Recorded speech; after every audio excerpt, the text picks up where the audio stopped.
Nahitam-boka ny asa sy ny ezaka izay nataon'ireo mpitandron'ny filaminana teto an-drenivohitra manoloana ny tsy fandriampahalemana samihafa izay miseho lany eto an-drenivohitra. Maro ny mpanao asa ratsy izay saron'izy ireo tao anatin'izay ezaka izay. Ny ela ny tahany tsy fisian'ny fandriampahalemana teto an-drenivohitra tao aorian'ny hetsika ny totsain'ny polisy nasionaly eo ambany fiahin'ny komisaria central manerina ireo ho boribory-tany valo. Nanao tatitra mikasika ny fahombiazany paikady izay napetraka ireo komisera avy amin'ny boribory-tany voalohany, faharoa sy fahafito.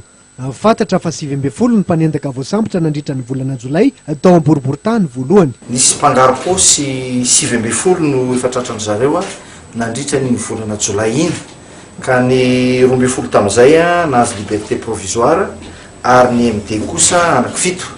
Teo ihany koa ny ady amin'ny resaka fifidianana sy fivarotana volamena izay fantatsika fa tsy ara-dalàna ny faritra Analakely iny izay nanaovan'ireo polisy ny premier arrondissement hetsika, dia nisy 14 no natolotra ny fitsarana. Mpanendaka misy 5 kosa no samborin'ny polisy ny boribory-tany faharoa tetsy Ambatonakanga io maraina io. 17 taona hatramin'ny 25 taona ny salan-taonan'izy ireo. Hetsika manokana mikasika ny Sitomahery izay misy indrindrindrindra dia amin'ny faritra faravohatra sy ny faritra Andohalo izay tena mampimenimenina ny olona mihitsy ary tena mirongatra dia mirongatra ato anatin'ny boribory-tany faharoa.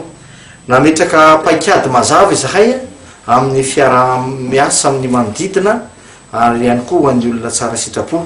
Teo ihany koa ny fametrahana ny polisy rehetra izay teny amin'izany faritra izay betsaka mpanendaka izay.